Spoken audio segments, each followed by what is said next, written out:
Infection control کے حوالے سے ہاسپٹل انفیکشن کنٹرول کے بارے میں مضامین آپ کی خدمت میں پیش کیے جا رہے ہیں، جو کہ ہاسپٹل کے افراد کے لیے یا ہاسپٹل میں کام کرنے والے کے لیے، ہیلتھ ورکرز کے لیے خاص طور پر اور عوام کے لیے عمومی طور پر فائدہ مند ثابت ہو سکتے ہیں۔ ہاسپٹل یعنی کہ اسپتال میں ہونے والے نوزوکومیل نمونیا سے بچنے کا کیا طریقہ ہے، یعنی کہ ہاسپٹل میں جو نوزوکومیل نمونیا سے مسائل پیدا ہوتے ہیں، ان کے لیے ہمیں کیا کیا احتیاطی تدابیر کرنی چاہیے۔ ہاسپٹل میں ہونے والے نوزوکومیل نمونیا ہاسپٹل میں ہونے والے انفیکشن میں دوسرے نمبر پر ہیں، جس کے سبب 20 سے 25% اموات ہوتی ہیں۔ یہ خطرہ 7 سے 10 گنا بڑھ جاتا ہے اگر مریض وینٹیلیٹر کے میکینیکی اور کیمیائی عمل کی وجہ سے ہوتا ہے، جو کہ سانس کی نالی یعنی کہ سیلیٹڈ ایپیتھیلیم کو تباہ کر دیتا ہے اور وہاں جراثیم کی افزائش کا سبب بنتا ہے۔ یہ جراثیم مختلف علاقوں سے سانس یعنی کہ نیزوفیرنکس اوروفیرنکس میں آ جاتے ہیں، اور سانس کے علاوہ بہت سے عوامل نوزوکومیل نمونیا کے ذمہ دار ہوتے ہیں، جو کہ مندرجہ ذیل ہیں۔ نمبر 1، زیادہ عمر کی وجہ سے قوت مدافعت کافی کم ہوتی ہے، جس کی وجہ سے بہت جلد انفیکشن کا خطرہ ہوتا ہے۔ نمبر 2، چھوٹے بچوں میں بھی قوت مدافعت کم ہوتی ہے، جس کی وجہ سے نمونیا کا خطرہ بہت زیادہ ہوتا ہے۔ نمبر 3، دائمی بیماریاں یعنی کہ کرونک ڈیزیز کے ساتھ جو بھی مریض ہاسپٹل میں ہوتے ہیں، ان کی قوت مدافعت بھی خاصی کم ہوتی ہے۔ نمبر 4، کچھ ایسی بیماریاں جس سے قوت مدافعت واقعی کم ہو جاتی ہے، ان میں بھی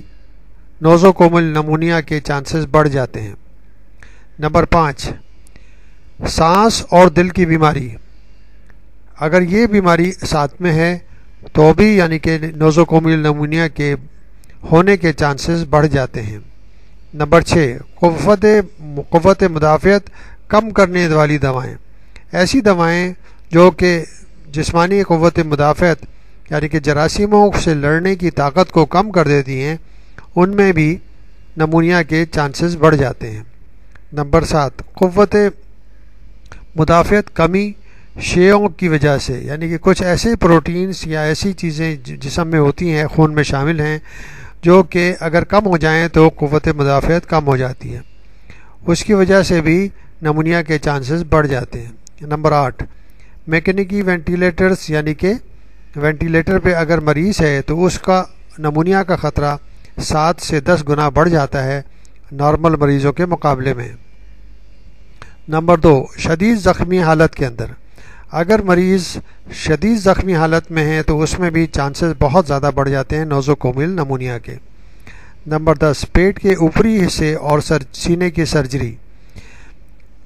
پیٹ کے اوپری حصے کی سرجری اور سینے کی سرجری کے اندر دونوں اعضاء یعنی کہ سینے کا نظام یعنی کہ سینے کے سانس لینے کا نظام، پھیپھڑے اور دل متاثر ہو سکتے ہیں، جس کی وجہ سے نمونیا کا خطرہ بڑھ سکتا ہے۔ نمبر 11 یعنی کہ 11، شدید بیماری کی کنڈیشن میں، کوئی بھی شدید بیماری ہو اس میں نمونیا کا خطرہ بڑھ جائے گا۔ نمبر 12 یعنی کہ 12 نمبر، ایسپائریشن، جو بھی ہاسپٹل میں ICU کے مریض ہوتے ہیں ان کی خاص طور پر ایسپائریشن کی جاتی ہے، اس میں جو نیزل سیکریشنز ہیں یا سانس کی نالی میں سیکریشن ہیں ان کو ایسپائریٹ کیا جاتا ہے۔ بار بار ایسپائریٹ کرنے سے جو ٹیوبنگ ان کے گلے میں اور سانس کی نالی میں ڈالی جاتی ہے، اگر وہ کنٹامنیٹڈ ہے اور اس میں جراثیم آلریڈی موجود ہیں تو وہ جراثیم اس نالی میں سانس کی نالی میں پہنچ جاتے ہیں اور اس کے بعد وہاں پر بڑھ کر نمونیا کاز کرتے ہیں۔ 13 نمبر، سانس کی نالی میں ٹیوب ڈالنے سے یعنی کہ ٹریکیل انٹوبیشن، بعض دفعہ ریسپریٹری سسٹم کا اوپر کا حصہ نیزوفیرنگس اوروفیرنگس سے سانس نہیں لیا جا سکتا. مریض ناک کے ذریعے یا منہ کے ذریعے سانس نہیں لے سکتا. کچھ ایسے کنڈیشنز ہوتی ہیں یا کچھ ایسے آپریشنز ہوتے ہیں ہیڈ اینڈ نیک سرجری کے کہ اس کے اندر منہ کے ذریعے اور ناک کے ذریعے سانس مریض نہیں لے سکتا. اس کنڈیشن میں ٹریکل انٹیوبیشن یعنی کہ ٹریکیا کے اندر سوراخ کر کے اور ایک ٹیوب ڈالی جاتی ہے جس سے سانس لینے کا عمل جاری رہتا ہے. اس میں بھی ڈائریکٹلی یعنی کہ کوئی پروٹیکشن نہیں ہوتی. ہوا اگر جو بھی جا رہی ہے اس میں اگر جراثیم پہنچ جائیں گے سانس کی نالی میں تو انفیکشن پیدا کریں گے. ٹریکیوسٹومی جو ہے ہم نے آپ کو بتایا ہے ٹریکیل انٹیوبیشن، یہ بھی وہی ٹریکیوسٹومی کا بھی حصہ ہے. یعنی ٹریکیا کے اندر سامنے کی سطح پر ایک سوراخ کر دیا جاتا ہے اور اس کے ذریعے مریض سانس لیتا ہے. کیونکہ اوپر کا حصہ اوروفیرنگس اور نیزوفیرنگس سے سانس نہیں لیا جاتا، اس وجہ سے ایک الگ سوراخ سانس کی نالی میں کر دیا جاتا ہے جس کے ذریعے مریض سانس لیتا ہے، اور اس میں بہت زیادہ چانسز ہوتے ہیں کہ جراثیم ہوا کے ذریعے اور کسی اور طریقے کے ذریعے سانس کی نالی میں داخل ہو جائیں اور وہ جو ہے نمونیا پیدا کر دیں. 15 نمبر یعنی کہ 15 نمبر معدے میں تیزابیت کی کمی. یعنی کچھ کنڈیشن ایسی ہوتی ہے کہ اگر تیزابیت کم ہو جائے تو اس میں بھی چانسز یہ ہوتے ہیں کہ وہ جراثیم جو کھانے کے اندر ہمارے جسم میں جا رہے ہیں وہ زندہ رہتے ہیں اور وہ خون میں شامل ہو کر انفیکشن پیدا کرتے ہیں، اور انفیکشن پیدا کرنے کے بعد نمونیا کی کنڈیشن پیدا ہوتی ہے. جنرل اینستھیزیا کے چانسز یہ ہیں کہ جنرل اینستھیزیا میں بھی انٹیوبیشن یعنی کہ سانس کی نالی میں ٹیوبز ڈالی جاتی ہیں اور آرٹیفیشل طریقے سے ریسپریشن کو چلایا جاتا ہے. تو اس کنڈیشن میں بھی اگر وہ انسٹرومنٹس صحیح طرح اسٹرلائز نہیں ہیں تو چانسز ہوتے ہیں کہ مریض کے سانس کی نالی کے ذریعے انفیکشن پہنچ جائے اور نمونیا پیدا ہو جائے. 17 بے ہوش مریض یعنی کہ کوما کنڈیشن یعنی کہ ایسی ہوتی ہے جیسے سیریبرل اسٹروک یعنی کہ اسٹروک کنڈیشن، یعنی کہ اگر فالج کا پیشنٹ ہے یا کوما کے اندر ہے، بے ہوش پیشنٹ ہے، اس کنڈیشن میں بھی کیونکہ سیکریشنز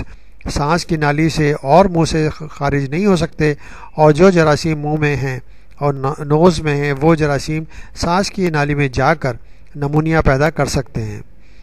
اور سانس کو بحال کرنے کی جو بھی ترکیبیں استعمال کی جاتی ہیں یعنی کہ اگر ٹیوب پاس کی جائے گی یا کچھ جو بھی طریقہ کار استعمال ہوں گے اس میں بھی چانسز ہوتے ہیں کہ جراثیم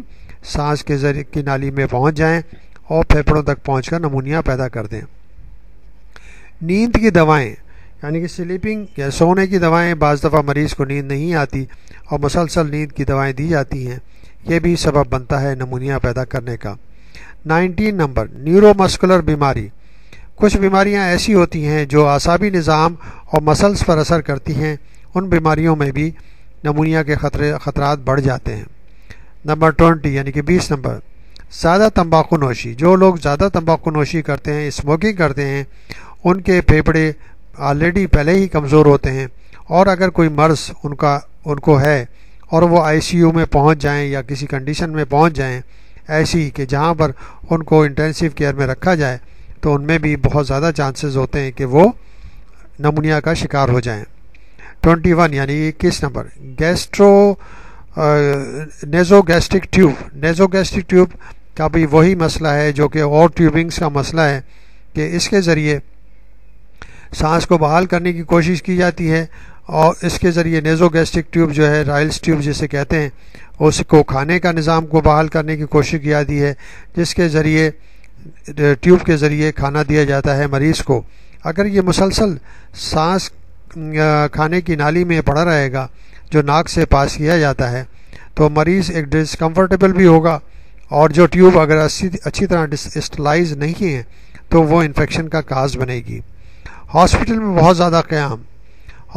بہت زیادہ قیام کے دوران جو قوت مدافعت مریض میں آلریڈی ہوتی ہے وہ بھی دواؤں کے ذریعے اور اس کے ذریعے کم سے کم ہوتی چلی جاتی ہے، اور جتنے زیادہ پروسیجر اس کے اوپر اپنائے جاتے ہیں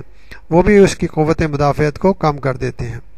جتنا ہاسپٹل میں زیادہ اسٹے ہوگا اتنا ہی زیادہ چانسز ہوں گے کہ مریض کو نوزوکومیل انفیکشنز ہو سکیں۔ موٹاپا خود ایک بیماری ہے جس کی وجہ سے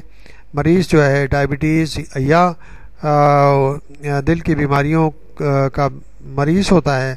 اور اس حوالے سے بھی یعنی کہ اگر ہم دیکھیں گے کہ موٹے افراد میں بھی یہ چانسز زیادہ ہوتے ہیں کہ ان کو نوزوکومیل انفیکشن ہوں۔ 24 یعنی کہ غذا کی کمی یعنی کہ میل نیوٹریشن۔ کچھ لوگوں کو غذائیت کی کمی ہوتی ہے، اور غذائیت کی کمی کی وجہ سے خون کے اندر پروٹینز اور سیلز کی کمی ہوتی ہے جو کہ قوت مدافعت پیدا کرتے ہیں اور جراثیموں سے فائٹ کرتے ہیں۔ 25 اینٹی بائیوٹک کے شروع کرنے سے پہلے انفیکشن کی موجودگی تقریباً 30% شدید بیمار اسپتال میں موجود مریضوں میں پائی گئی ہے، جن کی سانس کی نالی میں ٹیوب ڈالی ہوئی ہو انٹیوبیٹڈ۔ وہاں جراثیم کی تعداد 48 گھنٹے میں اچھی خاصی ہو جاتی ہے۔ ان شدید مریضوں میں 75% تک ہوتا ہے کہ زیادہ تر نوزوکومیل نمونیا یعنی کہ ہاسپٹل کے نمونیا کے مرض گرام نیگیٹو بیسیلائی مثلا کلیپسلا نمونی ہے، سوڈوموناس ایریجینوزا ہے، اور اس کے علاوہ جو ہیں گرام نیگیٹو جو ہیں ایسینوبیکٹر ہیں، اینٹروبیکٹر ہیں، سٹروبیکٹر ہیں، سریشیا ہے، ایکولائی ہے۔ یہ گرام نیگیٹو بیکٹیریا جو ہیں یہ نارمل طور پر ماؤتھ میں نہیں ہوتے، لیکن اگر نوزوکومیل انفیکشن ہے تو چانسز یہ ہوتے ہیں کہ جراثیم بھی اپنی جگہ بنا لیں اور انفیکشن کو مزید شدید کر دیں۔ یہ اسپیشیز شامل ہیں اس طرح گرام پازیٹیو کوکائی جیسے کہ